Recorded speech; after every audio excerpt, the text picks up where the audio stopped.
I don't have anything. I don't have anything. I don't have anything. I don't have anything. I don't have anything. I just don't have anything. I don't have anything. We don't have anything. Just don't have anything. Don't have anything. So I don't have anything. I don't have anything. I don't have anything. I don't have anything. I don't have anything. Just don't have anything. I just don't have anything. I don't have anything. Again, I don't have anything. I don't have anything. So I don't have anything. Don't have anything. I'm a Black, gay, immigrant woman.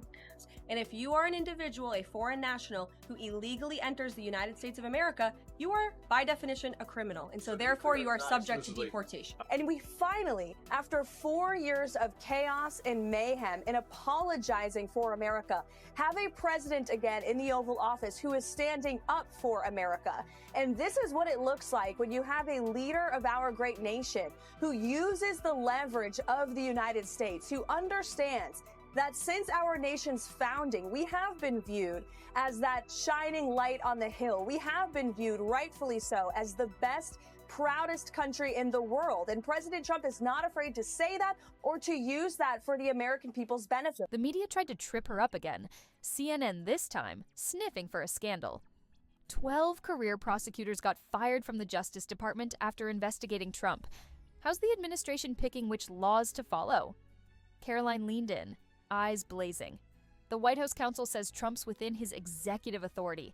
He's the head of the executive branch. He can fire anyone in it. Check the 2020 Supreme Court case, Scala Law LLC versus Customs Bureau Protection. That's the precedent. Next question. The room went silent. She wasn't just good. She was untouchable. Even her haters, the ones sneering she only got the gig because she's a 10, couldn't touch her. She was dismantling the left-wing media's house of cards brick by brick. Now, let's flip the script back to Karine Jean-Pierre, floundering like a fish out of water. Remember when she tried to explain why the former president was dodging the press? She clutched at a 6-page memo from February like it was a life raft. Dr. O'Connor described the president as a healthy, active, robust 81-year-old male, fit to execute the duties of the presidency, she recited, her voice wavering. The room erupted in stifled laughter. Robust? The guy could barely string a sentence together. A CBS poll had just dropped. 72% of voters said he didn't have the mental or cognitive juice to lead. So a reporter pounced, "Are you saying the majority of Americans are wrong? That we should just trust Dr. O'Connor?" Karine's eyes darted like a trapped animal.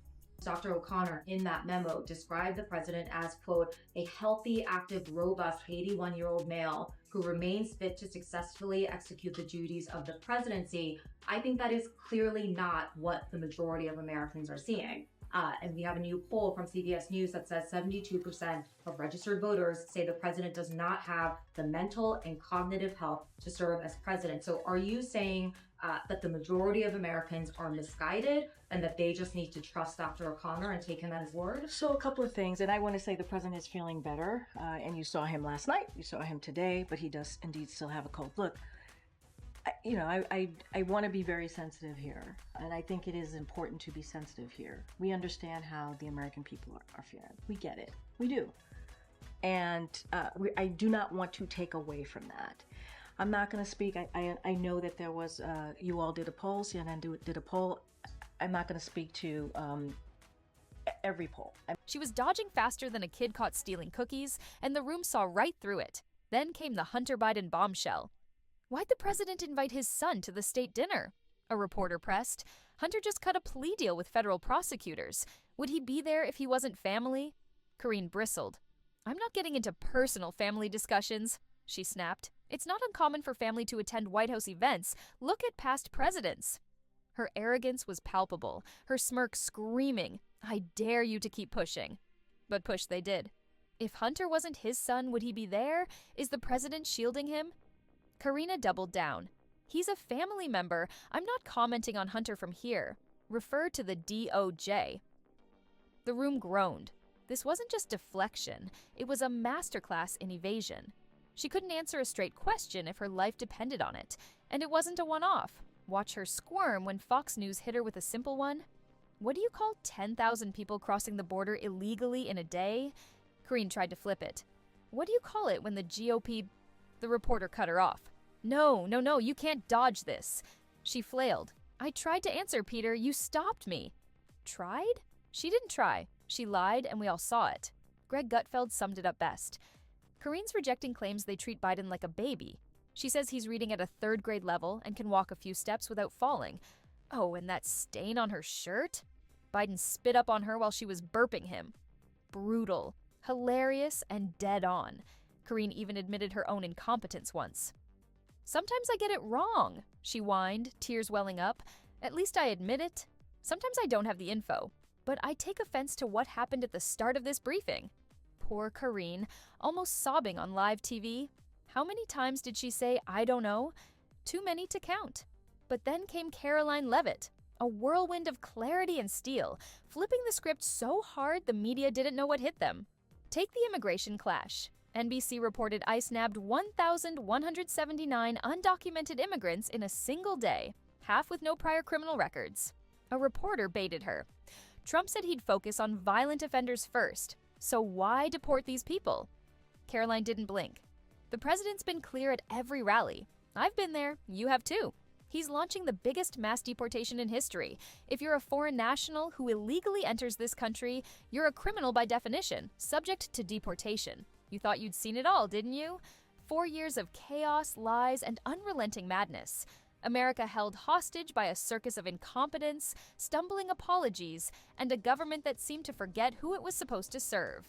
But now, the curtains have been ripped down, the lights are blazing, and the stage is set for a reckoning. For the first time in what feels like forever, we have a president in the Oval Office who isn't groveling to the world, begging forgiveness for our greatness. No, this is a leader who stands tall, chest puffed out, voice roaring, ready to wield the might of the United States like a thunderbolt.